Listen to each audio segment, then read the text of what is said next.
तो मौका मिलेगा। वीरेंद्र जी, आप बताइए कि 5 साल सरकार ने अपने पूरे किए हैं। मुख्यमंत्री ने 1 घंटा 22 मिनट की एक प्रेस कॉन्फ्रेंस की और अपनी 5 साल की उपलब्धियों का जिक्र किया। उनकी बातों से लगा उन्होंने खुद को टॉपर घोषित किया है, लेकिन विपक्ष घोर असहमत है। देखिए, बीजेपी चाहती है कि भाई ये मौसम ऐसा है कि तारीफ का खेल चलता रहे। मुख्यमंत्री का भाषण थोड़ा लंबा हुआ, जिसको सुनने वाले और पार्टी के लोग जो अगल बगल बैठे थे उनको भी थोड़ा थकावट महसूस हुई। ये लंबा भाषण सरकार की उपलब्धियों का था, लेकिन आप जानते हैं कि जब कोई सरकार 5 साल सत्ता में रहती है तो उसके अच्छे कामों के साथ साथ उसे अपनी उपलब्धियों के साथ साथ उसे नाकामियों का भी श्रेय लेना पड़ेगा। जो एक लीडर है वो दोनों चीज के लिए जवाबदेह होता है। उत्तर प्रदेश में अगर योगी सरकार ये कहती है कि हमने बिजली में सुधार किया, हमने पूर्वांचल का एक्सप्रेसवे बनाया, गोरखपुर में एम्स बनाया, खाद कारखाना लाए, हमने कानपुर में मेट्रो चलाई, हमने चीनी मिलें खुलवाई, हमने करोड़ों लोगों को, गरीबों को राशन दिया, शौचालय दिया, घर दिया, तो 5 साल में सरकार के सामने जो नाकामियां रहीं वो भी कई सारी हैं। वो भी बात आएगी, जिसमें आप सोनभद्र में एक नरसंहार हुआ था वो भी आप देख सकते हैं। लखनऊ में एक मोबाइल इंजीनियर का मर्डर हो गया पुलिस के द्वारा, और हाथरस का जो कांड था वो लोग नहीं भूले। लखीमपुर में किसानों पर, लोगों पर मंत्री के समर्थकों और उनके बेटों ने गाड़ियां चढ़ाकर कुचल दिया।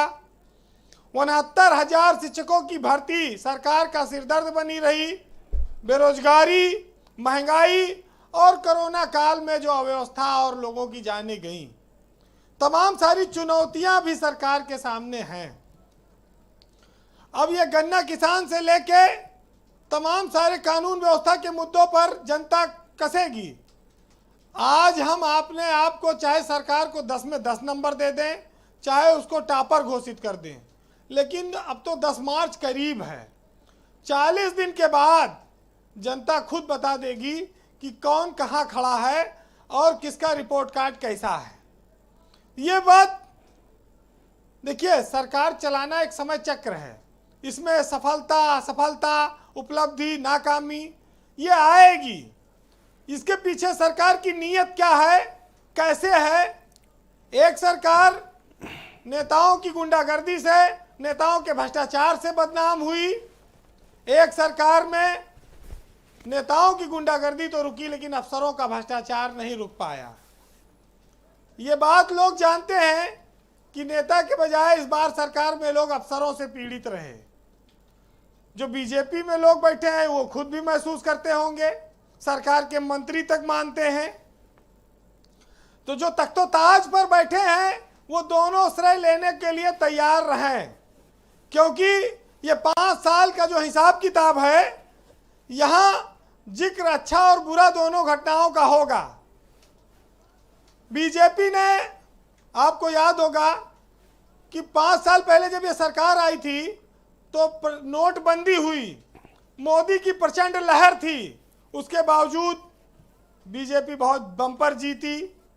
5 साल में लोकसभा का एक चुनाव हुआ, उसमें भी बीजेपी जीतने में कामयाब रही, उपचुनाव भी जीते योगी के नेतृत्व में। लेकिन ऐन चुनाव के मौके पे इनके कई मंत्री इस्तीफा देके भाग गए।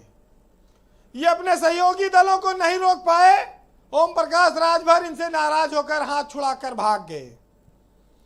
तो ये जो भाषण है इसमें तारीफों की बात तो है, लेकिन दूसरा पक्ष इसमें छूट गया।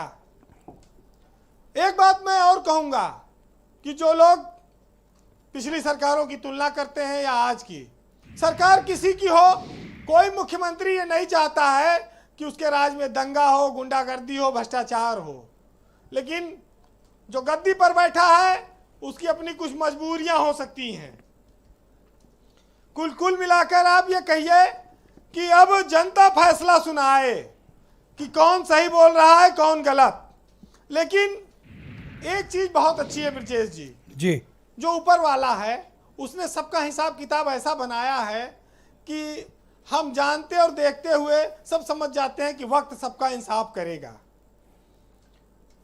कहते हैं कि हिसाब किताब ऊपर वाले का ही सिर्फ सही होता है और उसने सही लगाया है। उसने भेजा भी सबको खाली हाथ है और बुलाया भी सबको खाली हाथ है। ये ऊपर वाले ने ऐसा सिस्टम बनाया इस देश में, वरना इस देश में खाली जेब और खाली पेट जो सबक सिखाते हैं जी, और बुरा वक्त और धोखा, ये जो आपको अनुभव देते हैं, ये ना तो कोई बुजुर्ग दे सकता है, ना किसी स्कूल में पढ़ाया जाता है, ना इसमें ये कोई यूनिवर्सिटीज को सिखाती है, ये आदमी खुद सीखता है। तो बहुत सारे झंझावतों से ये उत्तर प्रदेश गुजरा है, बहुत सारे नई चीज़ें भी हुई हैं। अब जनता का फैसला आने वाला है। बहरहाल योगी जी मुख्यमंत्री हैं, वो मुस्कुराते कम हैं, वो लोगों से आसानी से मिलते जुलते कम हैं, लेकिन उन्होंने अपनी एक छवि बनाई कि वो एक सख्त मुख्यमंत्री हैं। अब ये देखना होगा कि जनता उनकी इस छवि को कितने नंबर देती है। जी वीरेंद्र जी। बहरहाल एक साहित्यकार ने लिखा है कि वो अपने घर के दरीचों से झांकता कम है, ताल्लुकात तो अब भी है मगर राब्ता कम है, और तुम उस खामोश तबीयत पे तंज मत करना, वो सोचता है बहुत मगर बोलता कम है। बहुत बहुत शुक्रिया आपका वीरेंद्र जी, बहुत बहुत धन्यवाद।